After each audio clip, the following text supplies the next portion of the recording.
My sister-in-law and I were having tea when she asked, "Why did you fake your pregnancy?" I set my cup down. "What?" Nebra wouldn't look at me. "Mom said that you made up your pregnancy and then faked your miscarriage. She's telling people you're unstable." I blinked, trying hard to process the fact that my mother-in-law Darla was telling people I faked my miscarriage. "Nebra, I lost my baby 6 weeks ago. I was 9 weeks pregnant. I bled through my clothes in my own bedroom. I held what was left of my child in my hands." Nebra reached for me. "I believe you. That's why I'm asking you directly instead of just believing her." "Does Lance know?" "My husband. I don't think so. No one would say this stuff to his face." I stood up and started pacing. "She was one of the first people I told about the pregnancy, you know. I told her before my own mother because I wanted to fix things between us." Nebra looked down. "I'm sorry, Allison." "And now she's telling people my baby never existed?" I grabbed my keys. "Where is she right now?" Nebra hesitated. "Home, but maybe you should wait." "Wait?" My voice cracked. "She doesn't get to do this and hide from me." Nebra grabbed her jacket. "Then I'm coming with you." I stormed into Darla's house without knocking, and my father-in-law Rolando instantly shot up from the couch to seem bigger than me. "What are you doing here?" he asked coldly. I ignored him and looked at Darla, who was sitting in her armchair. I could tell she knew why I was here. "Unstable? Faking it for attention? That's what you've been telling the whole family?" Darla's expression became calm. I said what I believed. I gritted my teeth. "You believe I faked my miscarriage." "I believe you're not well, Allison. I've believed it for a long time." My hands started shaking. I could feel my heartbeat in my throat. I felt my child leave my body. I was in a pool of my own blood. "And you're telling people it never happened?" Darla waved me off. "You've always been dramatic. This is just the latest performance." Rolando stepped between us, palms up like he was calming a dog. "Allison, that's enough. You need to calm down." "Calm down?" I spun on him. "You're insane if you think I'm going to calm down after finding out your wife is telling people I invented a dead baby for attention." "I'm sure this is just a misunderstanding." "There's no misunderstanding," Darla corrected him. I said what I said. Nebra stepped forward. "Mom, that's crazy. You were thrilled about the pregnancy. You cried when she told you. You talked about nursery colors for an hour. You picked out a crib online and sent her the link."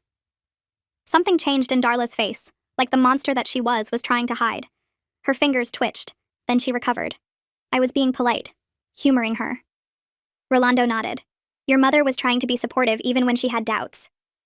"Doubts?" I stepped closer to Darla. My nails were digging into my palms so hard it hurt. "You called me every day to ask about my doctor appointments. You bought baby clothes and shipped them to our house. You started planning a shower."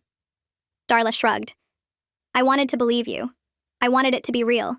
But deep down, I knew something was off." "Nothing was off. I was pregnant. I lost the baby." "So you say." "So I know." I was pacing now. I couldn't stand still. "You were one of the first people I told about the pregnancy.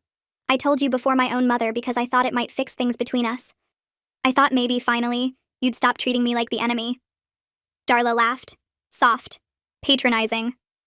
"You told me because you wanted an audience. You've always needed attention, Allison. From the moment you sank your claws into my son, everything has been a production. The tears, the drama, the constant need to be the center of everything." "I needed attention? You wore white to my wedding." "It was ivory." "You told me a wife is temporary." "I was stating a fact." "You invited Lance's ex-girlfriend to Christmas and sat her next to him." Darla's eyes narrowed. "I was trying to remind my son what he gave up when he chose you." Rolando cleared his throat. "That's not... Darla, let's not... Stay out of this, Rolando." Darla didn't even look at him. Neither did I. Nebra stared at her mother like she was seeing her for the first time. "You've been trying to break them up for years, and now you're using a dead baby to do it." Darla's head snapped toward her daughter. "Watch your mouth." "Why? Because I'm finally saying what everyone's been too scared to say? You're obsessed with Lance. You can't stand that he loves someone more than he loves you." "That's enough." "It's not enough. You've been punishing Allison since the day she showed up because she took your precious son away from you. And now you're telling people she faked a miscarriage because... What? Because you can't handle that she was going to give him something you never could?" Rolando grabbed Nebra's arm. "You need to stop." Nebra yanked free. "Or what, Dad? You'll tell everyone I'm unstable too?" The room went silent. Rolando's face went red. He stepped back. I moved toward Darla again. My whole body was vibrating. "So that's it.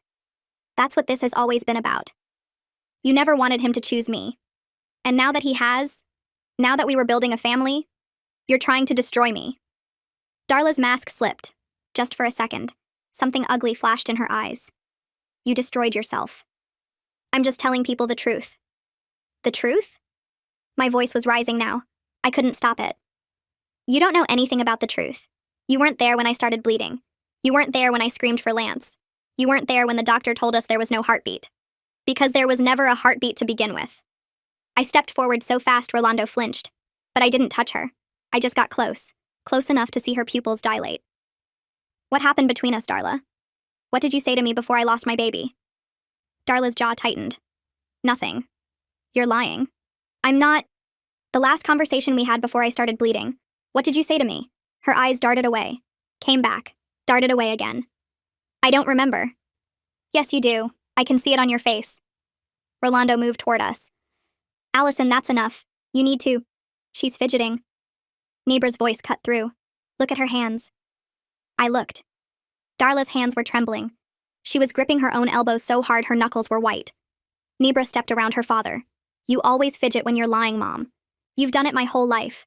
Every time you got caught in something, your hands gave you away. Darla shoved her hands behind her back. That's ridiculous. Then why are you shaking? Rolando tried to get between us again. This has gone far enough. Nebra blocked him. Let her answer, Dad. For once in your life, stop protecting her and let her answer. Rolando froze. He looked at his wife, then at his daughter. Then he stepped back. I walked right up to Darla, close enough to watch her throat move as she swallowed. What did you say to me, Darla? Her breathing was getting faster, shallower. Sweat was beading at her hairline. This is ridiculous. I don't have to. Say it. Darla flinched like I'd hit her. Say what? Whatever you said to me that day, say it again, right now, to my face. Her whole body went rigid. Her mouth opened. Nothing came out. Her lips trembled. Her eyes went wet. She looked like an animal caught in a trap. Say it, Darla. Get out of my house. She screamed it. The words tore out of her throat so loud Rolando took a step back, but her voice cracked on the last word. Her hands flew up to her face. Her whole body was trembling now. And her eyes, I saw it. The way they went wide and desperate. The way her lower lip quivered before she bit down on it so hard it turned white. The way her whole face collapsed for just a second before she caught herself. That wasn't anger. That was guilt. Raw and desperate and barely hidden. Rolando grabbed my shoulder. His grip was bruising. Get out. Now. Both of you. He pushed us toward the door. I stumbled over the threshold. Nebra caught my arm. The door slammed behind us. We stood on the porch for a moment. Neither of us moved. Then Nebra took a breath. Come on. We walked to the car and Nebra started the engine but didn't pull out. Her hands were tight on the steering wheel. What did she say to you, before the miscarriage? What happened between you two? I stared at the house, at the curtain moving in the front window. I don't know why she's doing this yet. I turned to Nebra. But I saw her face. What she said to me that day, she remembers every word, and she's been running from it ever since. I know what you're thinking. Why would Darla do this? Why would she tell everyone I faked my pregnancy? What could possibly make a woman lie about her own grandchild's existence? I've been asking myself the same thing. But to understand what's happening now, you need to understand what came before. Darla didn't just wake up one day and decide to hate me. This has been years in the making. Let me take you back to the beginning. The first time I met my mother-in-law. The moment she decided I was the enemy. Lance and I had been dating for a year when he told me he wanted me to meet his parents. I was nervous but excited because I thought this was a good sign. He was serious about me and he wanted me in his life. We drove to their house on a Sunday afternoon, and I remember smoothing down my dress in the car. I checked my makeup in the mirror because I wanted so badly to make a good impression. Lance squeezed my hand and said, "They're going to love you." He was wrong. We walked in and Darla was already seated at the dining table. She didn't get up to greet me and she didn't smile. She just looked me up and down like she was judging livestock. Rolando shook my hand and said something polite, but Darla just gestured to a chair. Sit. Food's getting cold. Dinner was awkward and Darla asked me questions that felt more like interrogations. Where did I grow up? What did my parents do? How much money did I make? I answered everything as politely as I could, but I could feel her judging every word that came out of my mouth. Then Lance mentioned that we were looking at apartments together and that we were planning to move in together next month. Darla nearly spit out her wine. She set her glass down slowly and stared at her son. Excuse me? Lance smiled, completely oblivious to the shift in the room. We found a great place downtown. 2 bedrooms, big kitchen. Allison's been wanting a place with more light, and you've been dating for a year and you're already moving in together? That's usually how it works, Mom. That's usually how it works when someone is trying to trap you. The table went silent and I felt my face go hot. My heart was pounding so hard I could hear it in my ears. Lance's hand found mine under the table and he squeezed tight. Mom, that's completely out of line. Darla ignored him completely. Her eyes were locked on me like I was prey. That's what women like you do, isn't it? Find a man with a good job, a good family, and sink your claws in before he realizes what's happening. I couldn't stay quiet. Women like me? You don't even know me. We just met and you're already deciding what kind of person I am? Darla's lip curled. I know exactly what kind of person you are. Lance stood up so fast his chair scraped against the floor. Apologize. Right now. Darla laughed like he'd told a joke. I'm not apologizing for telling the truth. Then we're leaving. Lance pulled me up with him and started grabbing our coats. Rolando finally spoke up from his end of the table. Son, sit down. Your mother didn't mean... She meant every word. Lance was already heading for the door. And until she apologizes, we're done here. We left and Darla never apologized. But 2 weeks later, she called Lance crying and saying she missed him. She said she'd try to be better and he wanted to believe her. I wanted to believe her too, so we gave her another chance. That was my first mistake. And she proved that her apologies were meaningless because her next scandal was at my wedding. My heart dropped to my ass when I saw her wearing an ivory dress. Not white, but ivory. Close enough that everyone noticed, but she still had plausible deniability because it wasn't white. It's ivory. My own mother pulled me aside when she saw her. Do you want me to say something to her? My mom asked. I told her no because I didn't want drama on my wedding day. I just wanted to marry the man I loved, and I refused to let Darla ruin that. The ceremony started, and everything was beautiful. The flowers, the music, the way Lance looked at me when I walked down the aisle. I felt like the luckiest woman in the world. Then Darla started crying. Not quiet tears, but loud theatrical sobs that echoed through the entire church. Everyone turned to look at her, and the officiant actually paused. Lance's jaw tightened, and I watched Rolando rub her back and whisper something. But Darla just sobbed louder. I'm losing my son, she wailed. I'm losing my baby boy. I stood at the altar squeezing my bouquet, watching my mother-in-law make my wedding about her. My eyes were burning, but I refused to cry. Lance squeezed my hands and whispered, Ignore her. This is our day. We got through the ceremony and we said our vows and we kissed. For a few hours at the reception, I let myself be happy. I danced with my husband and laughed with my friends and pretended everything was perfect. Then Darla found me alone by the bar. She grabbed my arm and pulled me aside with her grip tighter than it needed to be. Enjoy this while it lasts, she said. Her voice was sweet, but her eyes were ice cold. I tried to pull away, but she held on. What is that supposed to mean? A son's bond with his mother is forever. She smiled at me like she was sharing a secret. A wife is just temporary. I finally yanked my arm free and I felt sick to my stomach. Did you really just say that to me? On my wedding day? What is wrong with you? I'm stating a fact. Wives come and go, but I will always be his mother. And eventually he'll remember that. I found Lance immediately and told him everything. He confronted Darla without hesitation and she denied all of it. She started crying again and said I was making things up. She said I was trying to turn him against her and that she would never say something so cruel. Rolando pulled Lance aside and actually told him to apologize to his mother for causing a scene. Lance refused, but I could see how much it hurt him. We left early. Our own wedding reception, and we left early because of her. That night in our hotel room, I cried in my husband's arms. Why does she hate me so much? I asked him. What did I ever do to her? He held me tighter, but he didn't have an answer. We kept our distance from her since then, so much so that we'd been doing the awkward dance of family holidays and splitting time between my family and his. 2 years into our marriage, we went to Darla's on Christmas Eve, and I was determined to make it work. I brought gifts, and I helped in the kitchen. I complimented her decorations and her cooking and anything else I could think of. I was trying so hard to be someone she could accept. Then dinner started, and I noticed an extra place setting at the table. Who else is coming? I asked. Darla smiled in a way that made my stomach turn. Oh, didn't I mention? I invited Madison. Lance went pale beside me. Madison? My ex Madison? She's been having a hard time lately. I thought it would be nice for her to spend the holiday with people who care about her. Madison arrived 10 minutes later, blonde and beautiful and carrying a bottle of wine. She was wearing a dress that left very little to the imagination. Darla hugged her like a long-lost daughter and sat her right next to Lance at the table. Then she spent the entire dinner bringing up old memories. Remember when you two went to Mexico? You were so happy together. Remember prom? You looked so handsome in that tuxedo, Lance. I always thought you two would end up together. Everyone did. Madison was clearly uncomfortable and kept shooting me apologetic looks. It made me wonder why she even agreed to showing up in the first place. Lance was furious and barely touched his food. I sat there watching my mother-in-law try to set my husband up with his ex-girlfriend right in front of me. My hands were shaking under the table and I dug my nails into my thighs to keep from screaming. After dinner, I couldn't take it anymore. I found Darla alone in the kitchen and I cornered her by the sink. "What the hell are you doing?" Darla didn't even look up from the dishes. "I don't know what you mean." "You invited his ex. You sat her next to him. You've been reminiscing about their relationship all night like I don't even exist." "I was just being friendly. Madison is like a daughter to me." "You're trying to break up my marriage. Just admit it." Darla finally turned to face me and she wasn't pretending anymore. The mask was completely off and I could see the real her. "My son had a future before you. A real future with real potential. And you derailed it. He chose me, Darla. That was his decision. He made a mistake. He married me. He loves me." Darla stepped closer and her voice dropped to something low and threatening. "You think a ring means anything? You think a piece of paper means he's yours forever?" She smiled and it was the coldest thing I'd ever seen.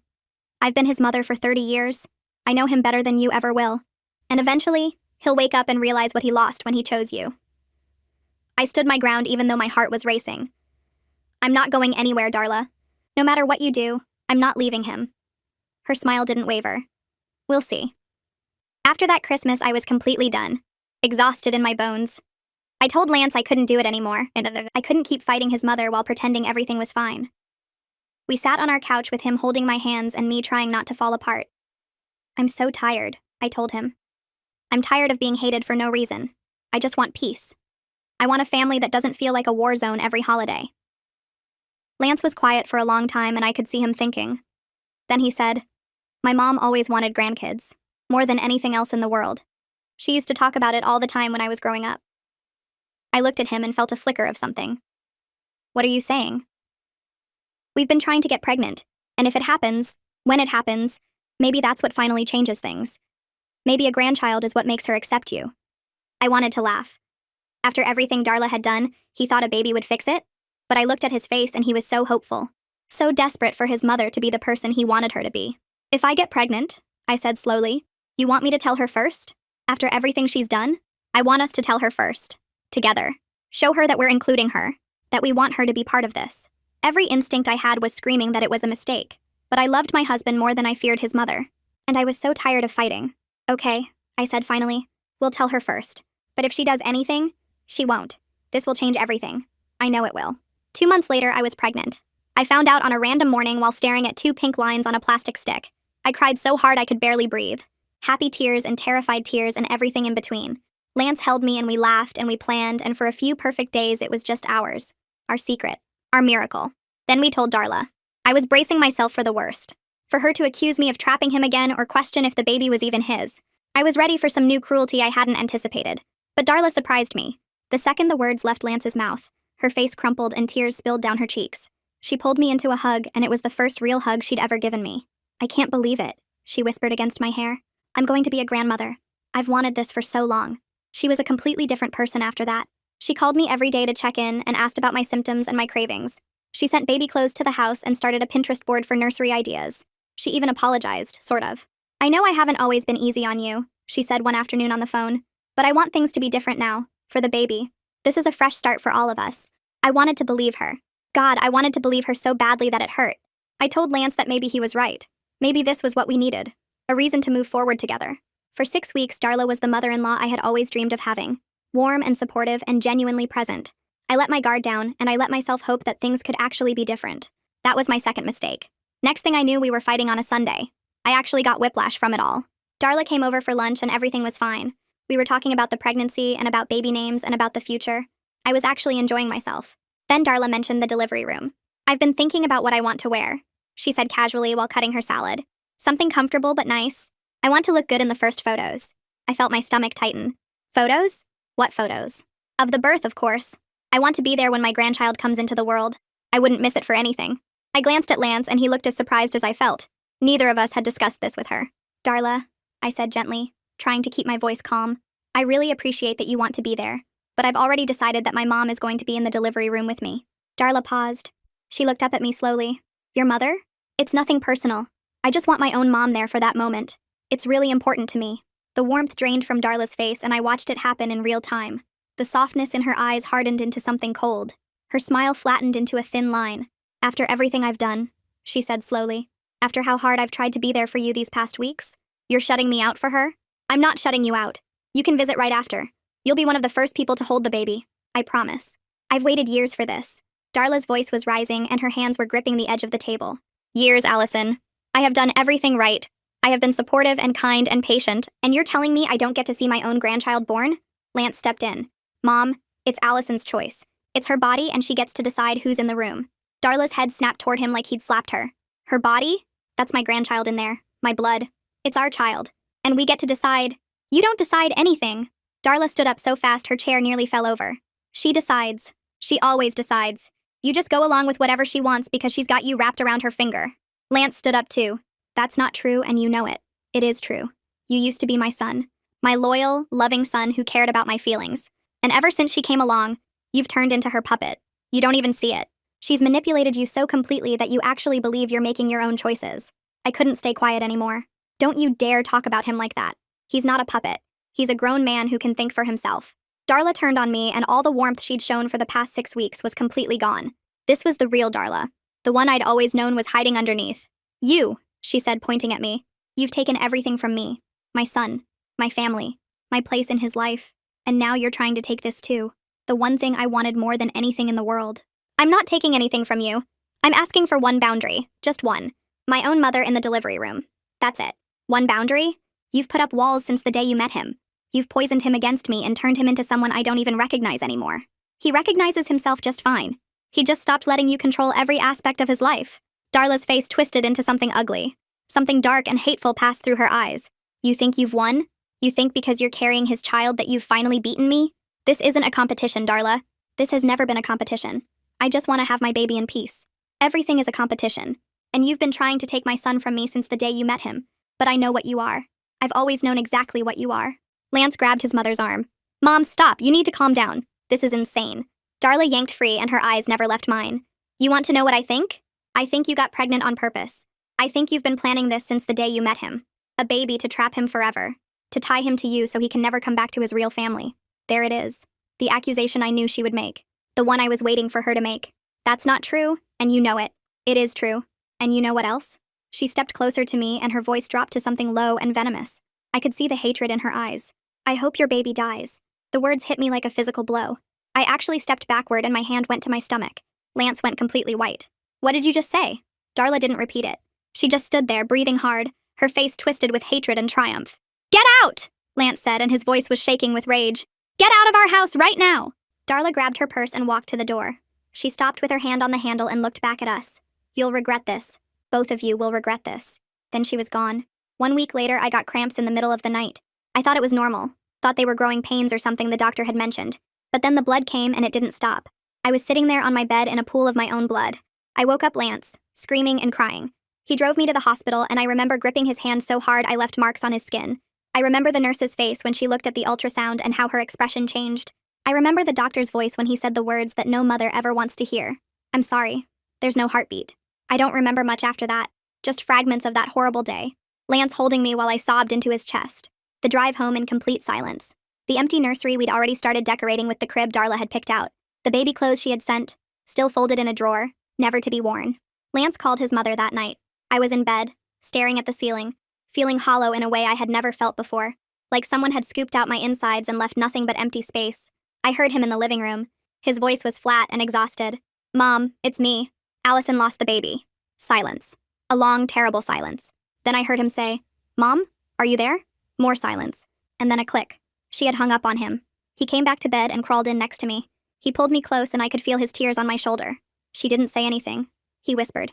She just hung up. I didn't respond. I couldn't. I just lay there holding my husband, wondering how a woman could say what Darla said to me and then have nothing to say when it came true. So now you know. You know what I've been dealing with for years. You know what kind of woman Darla really is. And you know what she said to me before I lost my baby. She thinks I've forgotten. She thinks I buried it with everything else she's put me through. But I remember every word. And I know she does too. I saw it in her face when I confronted her at her house. The panic. The guilt she's trying to drown by calling me crazy. There's a family BBQ this weekend. Everyone who thinks I faked my miscarriage will be in one room. Darla will be there too. Hiding behind Rolando. Hiding behind her lies. But she can't hide from me. Not anymore. I'll update you guys after. This ends this weekend. The BBQ was at Lance's Aunt Hazel's house. We pulled up and I could already see the cars lining the street. Lance turned off the engine, but neither of us moved. We don't have to do this, he said quietly. Yes, we do. I squeezed his hand. I'm not going to hide while your mother destroys my reputation. I'm not going to let her win. He nodded and we got out of the car. We walked up the driveway together and I could feel my heart pounding in my chest. The backyard was full of people. Cousins and aunts and uncles and family friends. The smell of burgers on the grill. Kids running around with sparklers. It looked like any normal family gathering. Then we walked through the gate and everything changed. Conversations stopped mid-sentence. Heads turned. Eyes darted away when I tried to meet them. Someone whispered something and I caught the words, attention, and never even pregnant, before they noticed me looking. I felt Lance's hand tighten around mine. Ignore them, he murmured. We're doing this together. We walked further into the yard, and I could feel every single person watching us, judging us. Some of them wouldn't even look at me directly. They just stared at the ground or suddenly became very interested in their drinks. I spotted one of Lance's cousins standing by the drink table. Her name was Brooke, and we'd always gotten along at family events. She used to compliment my outfits and ask about my job. Now she looked like she wanted to disappear into the ground. I walked over to her and she physically stiffened. Brooke, hi. She wouldn't meet my eyes. Allison, I didn't think you'd come. Why wouldn't I come? It's a family BBQ. Brooke shifted her weight from foot to foot.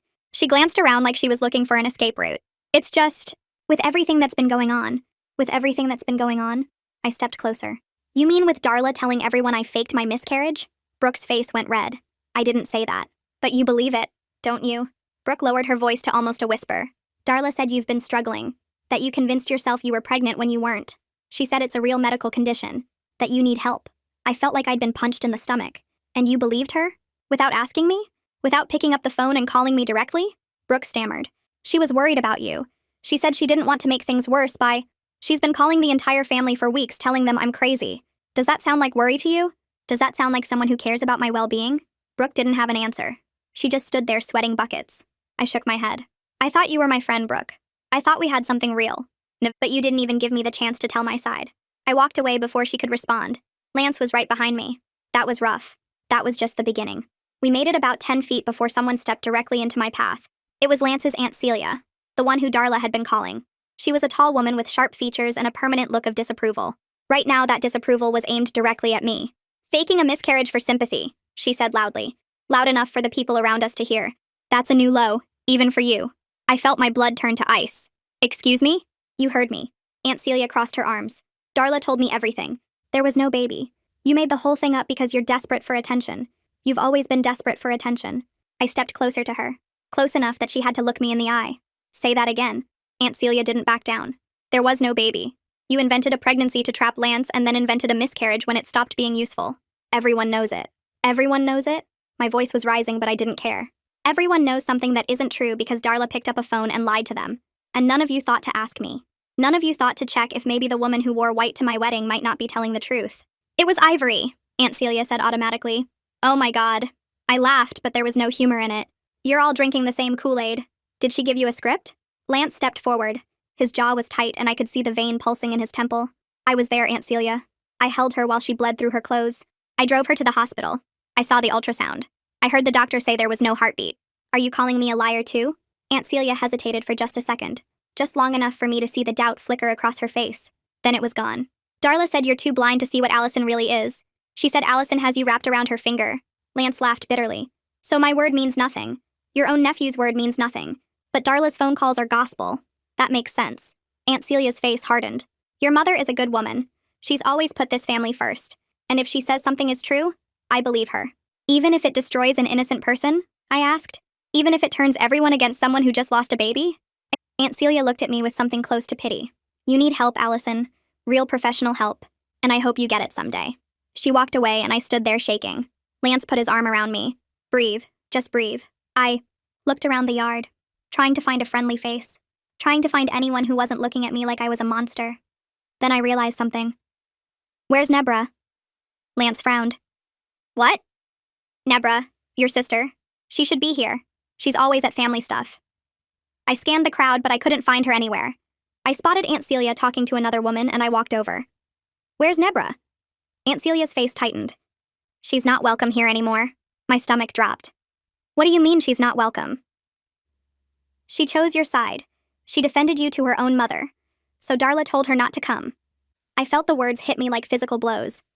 Darla had cut off her own daughter, her own flesh and blood, because Nebra had believed me. That's insane, Lance said. She can't ban Nebra from family events. It's not your decision, Aunt Celia said coldly. And frankly, after everything Nebra said to her mother, she deserves to be excluded.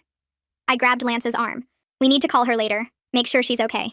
He nodded, but before we could move, a voice boomed across the yard. You need to leave. It was Rolando. He was walking toward us with purpose in his stride. His face was red and his hands were clenched at his sides. Everyone in the backyard turned to watch. You've done enough damage, Rolando continued. Both of you. Leave. Now. I stood my ground.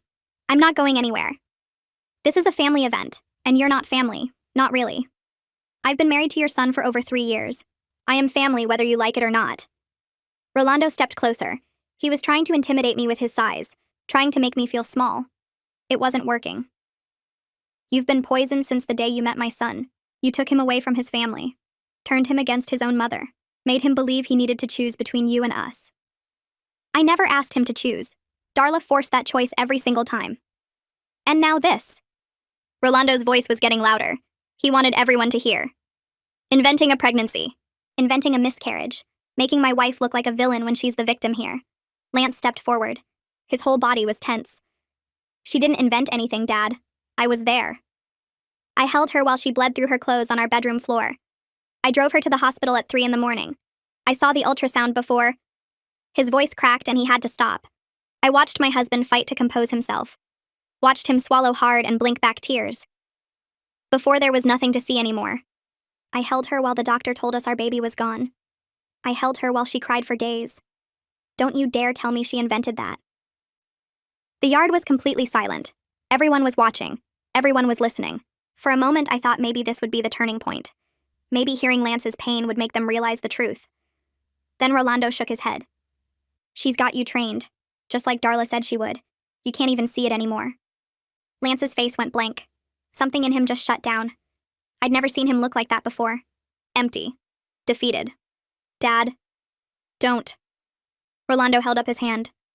I don't want to hear it. Your mother warned me this would happen. She said Allison would turn you against us. And she was right. I felt the yard pressing in on me.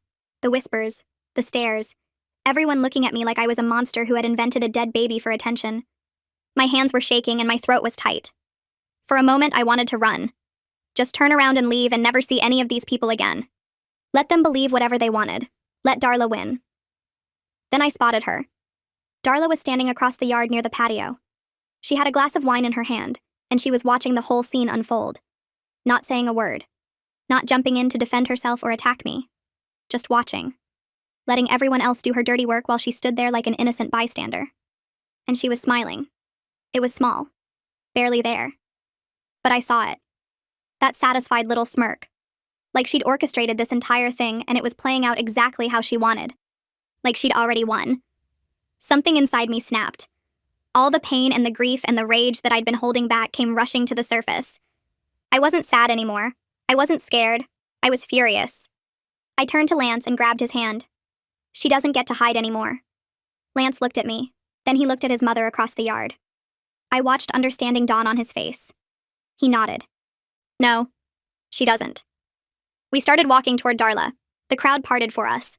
Everyone was watching, but nobody tried to stop us. Darla's smile faltered when she realized we were coming for her. She straightened up and set her wine glass down, tried to compose herself. But I saw the fear flash in her eyes, the same fear I'd seen at her house when I'd demanded she repeat what she said to me. She knew what was coming. And this time she had nowhere to run. I grabbed Darla's arm before she could move. We need to talk, now. She tried to pull away, but I held on tight. Let go of me. You're making a scene. I don't care about making a scene. I care about the truth. I started pulling her toward the house and she stumbled trying to keep up. Lance was right behind us. People were staring, but nobody tried to stop us. They just watched with wide eyes and open mouths as I dragged my mother-in-law across the yard. We went through the back door and into Aunt Hazel's living room. Lance closed the door behind us and the sounds of the BBQ faded to a muffled hum. It was just the three of us now. Darla yanked her arm free and immediately went on the attack. This is assault. You just assaulted me in front of my entire family. I grabbed your arm. Don't be dramatic. Don't be dramatic? You're the one causing scenes and making accusations and turning everyone against me. I'm turning everyone against you? You've spent weeks calling every relative you have and telling them I'm crazy. You told them I faked my pregnancy. You told them I invented a dead baby for attention. Darla's chin lifted. Because that's what I believe. No, it's not. I stepped closer and Darla stepped back. You know the truth. You've always known the truth. You were there when I told you about the pregnancy. You cried, you hugged me, you bought baby clothes and planned a nursery. I told you I was humoring you. I had my doubts from the beginning. Then why did you act so excited? Why did you call me every single day? Why did you send me articles about prenatal vitamins and ask about my cravings? Darla's eye twitched. I wanted to believe you. I wanted it to be real. It was real. My baby was real. And you know it. Darla crossed her arms over her chest. Defensive. Closed off. You can say that all you want, but it doesn't change what I know. I shook my head. Something changed, Darla. Between when I told you about the pregnancy and now, something happened that made you go from planning baby showers to telling everyone I'm mentally ill. Nothing changed. I just started seeing clearly. You're lying. I can see it in your face. You're terrified right now, and we both know why. Darla's composure flickered. Her hands tightened on her arms. I'm not terrified. I'm concerned about your mental state. This behavior is exactly what I warned everyone about. My mental state is fine. Yours is the one in question. I took another step toward her. What happened between us, Darla? What did you say to me before I lost my baby? Darla's face went pale. I don't know what you're talking about. Yes, you do. The last conversation we had, right before you stormed out of our house. What did you say to me? I don't remember. You remember every word. I can see it written all over your face. Lance stepped forward and his voice was shaking with rage. Tell her, Mom. Tell her what you said. Because I remember. I was standing right there. Darla's eyes darted between us. She was trapped and she knew it. This is ridiculous. I'm not going to stand here and be interrogated by, you said you hoped our baby would die. Lance's voice broke on the last word, but he pushed through. You looked my wife in the eye and you said you hoped our baby would die. And 1 week later, she was bleeding on our bedroom floor. The room went completely silent. Darla's face crumpled. Not into anger or denial. Into something else. Something raw and desperate and barely contained. That's not... I didn't mean... You didn't mean it? I stepped closer. Then why did you say it? Why would you say something like that to a pregnant woman?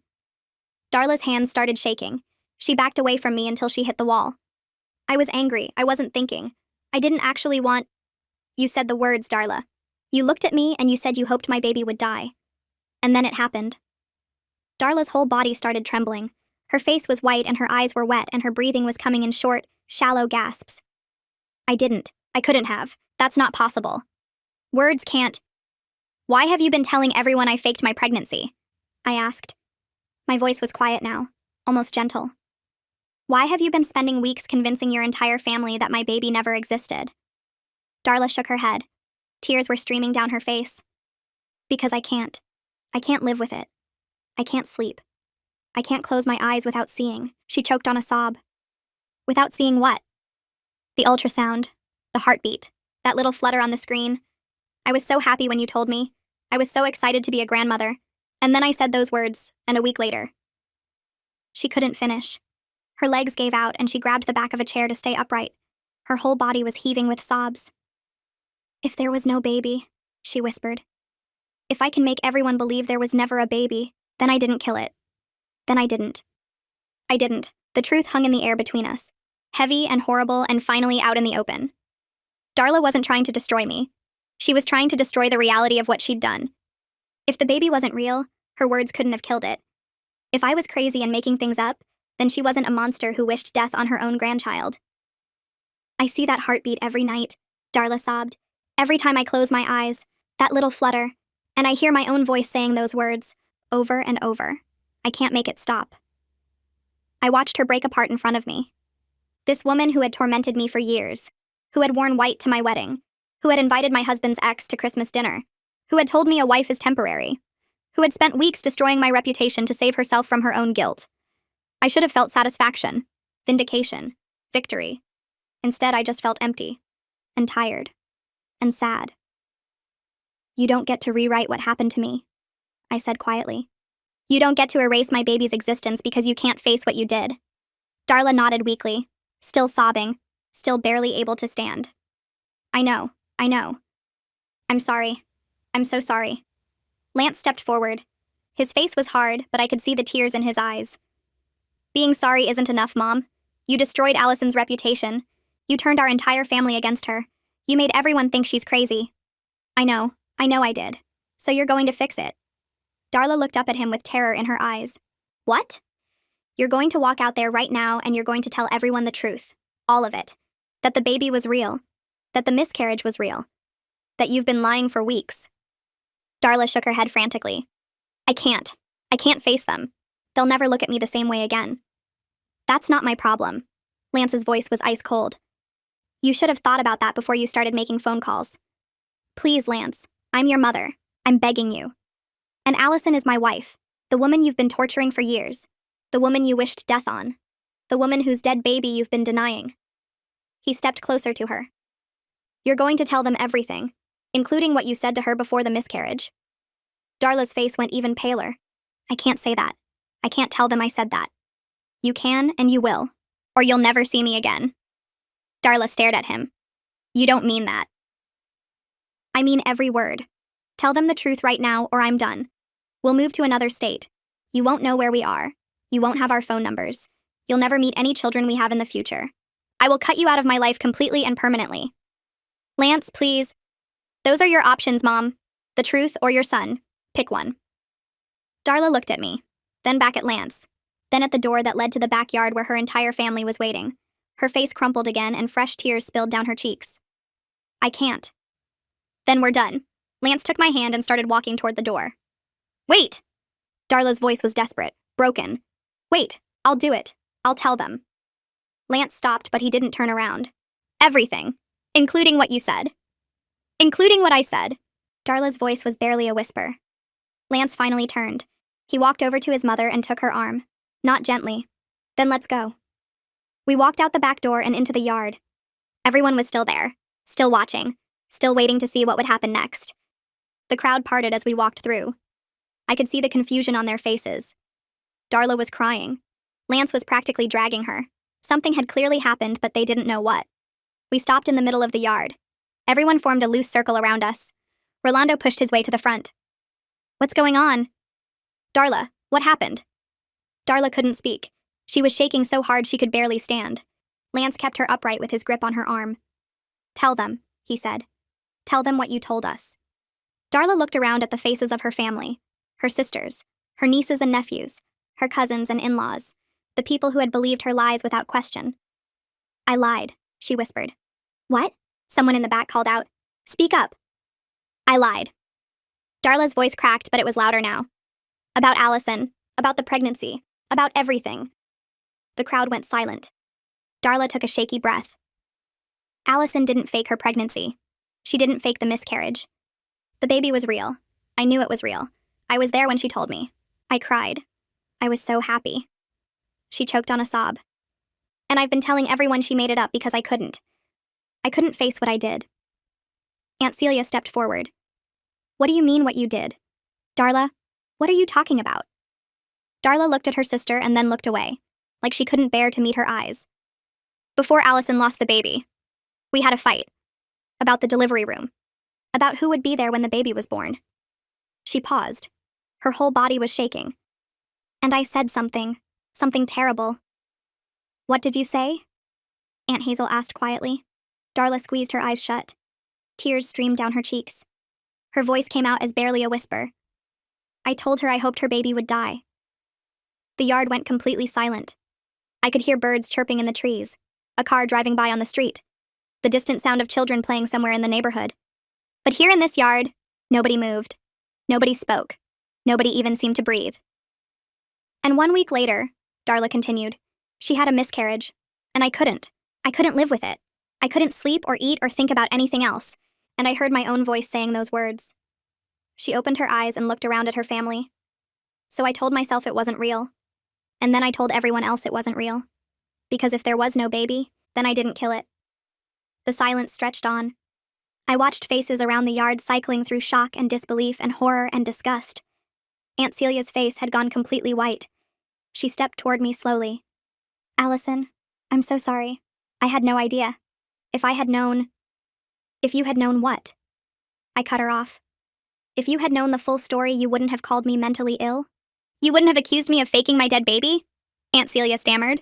I was just, your mother-in-law said, my mother-in-law is a liar, and instead of asking me for my side, you took her word as gospel.